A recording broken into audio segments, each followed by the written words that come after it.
नमस्कार दोस्तों, मैं मुकेश कुमार मंडल। दोस्तों, आज हम लोग पढ़ेंगे व्याकरण के अंतर्गत समास। तो समास का शाब्दिक अर्थ होता है संक्षेपण, संक्षेप करने की विधि। इसके पहले हमने संधि देखी, संधि को पढ़ा और संधि को पढ़ने के बाद हमने जाना कि संधि जो है दो शब्दों को मिलाकर एक करने के लिए दो वर्ण आपस में मिलते हैं, लेकिन समास में दो से अधिक शब्द मिलकर एक हो जाते हैं। संधि में जो मेल होता था वो वर्णों के बीच होता था, किंतु समास जो है वो शब्दों के बीच मिलता है, शब्द मिलते हैं और समास की रचना होती है। तो आइए देखते हैं समास क्या है। तो सबसे पहले हम देखेंगे समास की परिभाषा। तो समास की परिभाषा कहती है कि जब दो या दो से अधिक शब्दों से मिलकर जो नया और छोटा शब्द बनता है उसे सामासिक शब्द कहते हैं। तो ये सामासिक शब्द जो है ये क्या है? जो दो या दो से अधिक शब्द आपस में मिल जाते हैं तो एक जो छोटा शब्द बन जाता है उसको हम सामासिक शब्द कहते हैं। और सामासिक शब्द बनने की प्रक्रिया को समास कहते हैं। वो सामासिक शब्द जिस तरह से बना है, जिस प्रक्रिया से, जिस विधि से बना है, उसको हम कहते हैं समास। ठीक है, जैसे हम देख सकते हैं उदाहरण, रसोई के लिए घर। तो रसोई के लिए घर इतने सारे शब्द हैं, इनमें आपस में मेल होता है और एक नया शब्द बनता है रसोई घर। तो रसोई घर बनता है, तो ये जो रसोई घर शब्द है ये सामासिक शब्द है और ये शब्द जिस प्रकार से बना है उस विधि को हम कहते हैं समास। अब देखिए इस रसोई घर शब्द में यहाँ दो शब्द दिख रहे हैं हमें, एक रसोई दूसरा घर।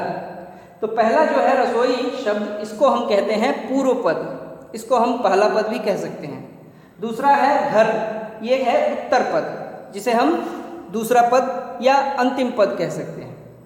तो देखिए समास जो है, समास के भेद। ऐसे तो समास चूंकि संस्कृत से आया है, संस्कृत में इसके 4 प्रकार हैं, लेकिन हिंदी में जो है समास को अध्ययन की सुविधा की दृष्टि से हम 7 भागों में बांट सकते हैं। तो पहला समास जो है तत्पुरुष समास, इसके बाद अव्ययी भाव समास, फिर द्विगु समास, द्वंद्व समास, कर्मधारय समास, बहुव्रीहि समास और न्याय समास। तो आज जो है हम केवल 3 समासों को देखेंगे, तत्पुरुष समास, अव्ययी भाव समास और द्विगु समास।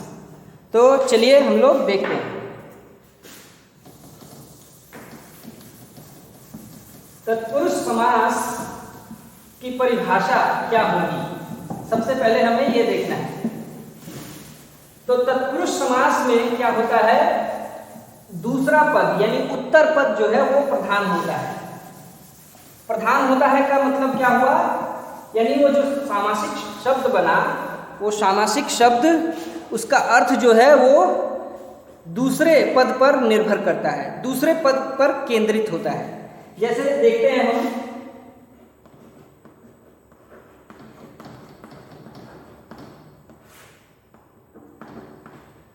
तो इसमें क्या होता है, दूसरा पद इस समास में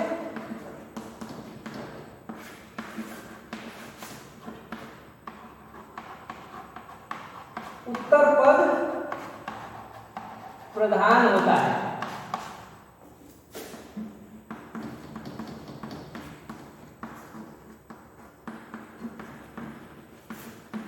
जैसे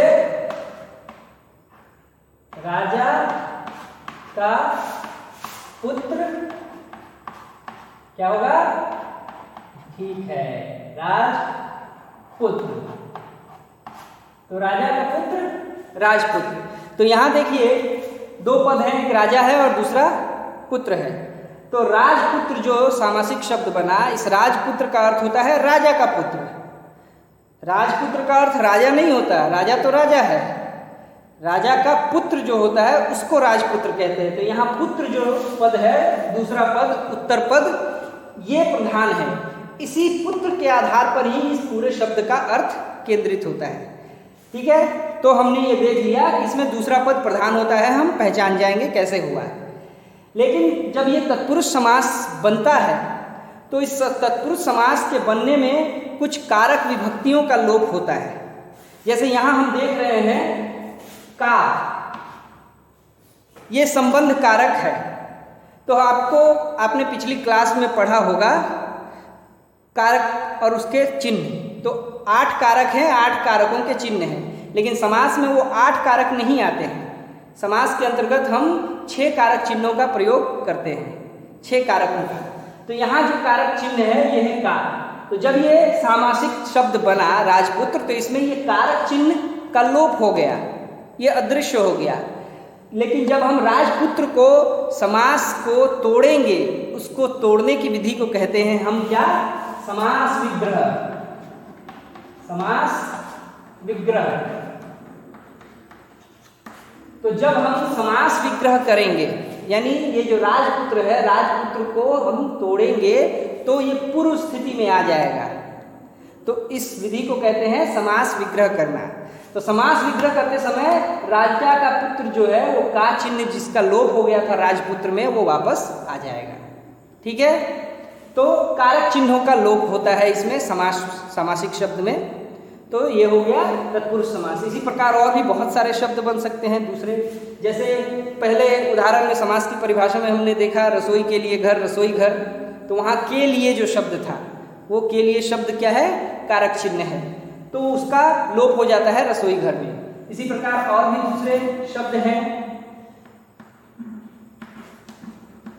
विद्यालय, ये विद्यालय जो है सामासिक शब्द है, लेकिन ये विद्यालय सामासिक शब्द बना कैसे?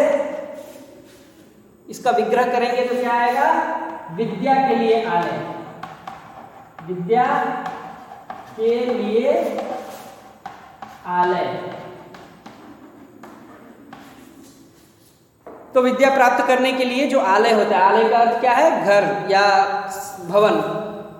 तो विद्या के लिए आलय, तो ये हुआ तत्पुरुष समास। इसके बाद दूसरा समास जो है वो क्या है?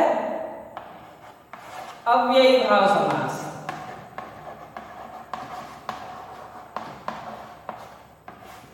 तो अव्ययी भाव समास जो है, अव्ययी भाव समास में जो पूर्व पद होता है वो एक अव्यय होता है। हमने अव्यय के बारे में पढ़ा है कि अव्यय वो शब्द होते हैं जो लिंग, वचन, कारक आदि के प्रभाव से अपना रूप किसी भी हालत में नहीं बदलते हैं। जैसे धीरे धीरे, तो धीरे धीरे हमेशा धीरे धीरे के रूप में ही प्रयोग होगा। धीरे धीरे, धीरु धीरु, इस तरह से भी उसका रूप बदलेगा। प्रतिदिन हमेशा प्रतिदिन रहेगा, किसी भी स्थिति में वो प्रतिदिन इस तरह से बदलेगा नहीं। तो वो अव्यय है। तो व्याकरण में आपने पढ़ा होगा, व्याकरण में इंग्लिश में पढ़ा होगा, पार्ट्स ऑफ स्पीच 8 भाग हैं। तो पहले 4 जो हैं वो विकारी शब्द होते हैं, जैसे संज्ञा, सर्वनाम, विशेषण, क्रिया। लेकिन इसके बाद क्रिया, विशेषण, समुच्चय बोधक और दूसरे जो हैं संबंध बोधक, विस्मयादि बोधक जो हैं, ये चारों अविकारी शब्द कहलाते हैं और अविकारी शब्दों को ही हम अव्यय कहते हैं। तो यहाँ अव्ययी भाव समास में जिसका जो है पूर्व पद अव्यय होगा और जो सामासिक पद है, सामासिक पद भी अव्यय होगा, अव्यय हो जाएगा। ठीक है, यानी अव्ययी भाव समास में पूर्व पद, पहला पद अव्यय होगा, इसके अलावा सामासिक पद भी अव्यय हो जाएगा।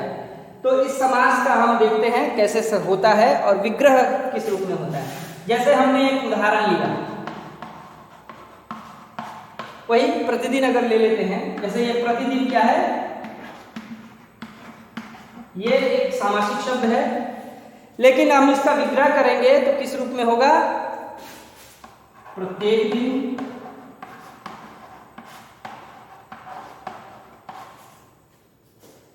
या फिर हर दिन,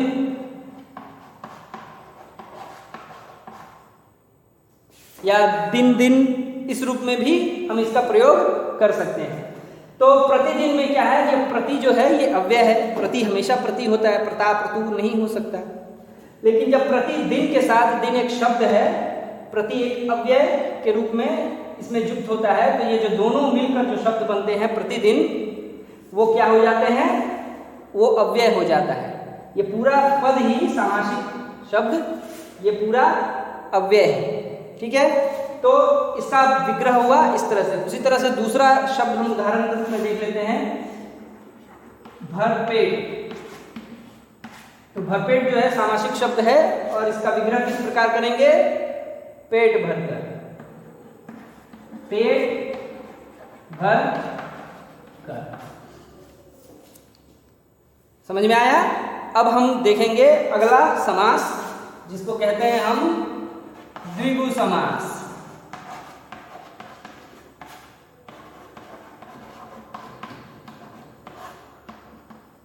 तो द्विगु समास जो है, द्विगु समास को हम परिभाषित करेंगे। तो द्विगु समास वो होता है जिसमें पहला शब्द जो है वो विशेषण हो, पहला शब्द विशेषण के रूप में प्रयोग होगा। जैसे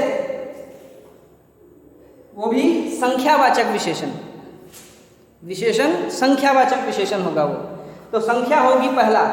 तो जैसे हम देखते हैं त्रिकोण, तो इसकी परिभाषा लिख देते हैं। इसमें पहला पद संख्यावाचक विशेषण होगा, संख्यावाचक विशेषण होगा।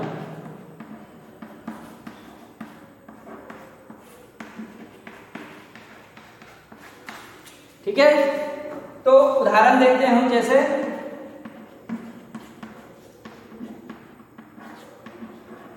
त्रिभुज, त्रिभुज जो सामासिक शब्द है, इसमें पूर्व पद है त्रि और भुज, भुज मतलब होता है भुजा, आर्म्स। तो त्रिभुज का विग्रह होगा, समास विग्रह, तीन भुजाओं का समाहार, तीन भुजाओं का समाहार। तो तीन भुजाओं का समाहार यानी तीन भुजाएं एक साथ मिली हुई है, तो त्रिभुज बना है। ठीक है, इसी प्रकार दूसरा है, जैसे चौराहा, चौराहा। तो चौराहा में क्या है, चौ, चौ का अर्थ होता है चार, और राहा मीन्स राह, रास्ता। तो यहां क्या होगा, इसका विग्रह बिल्कुल सही, चार राहों का समाहार। आशा करता हूं आप लोगों को समास के ये समास की परिभाषा और इसके तीन भेद समझ में आए होंगे, और इसके बाद के भेद हम अगली क्लास में करेंगे। फिलहाल मुझे इजाज़त दीजिए, धन्यवाद।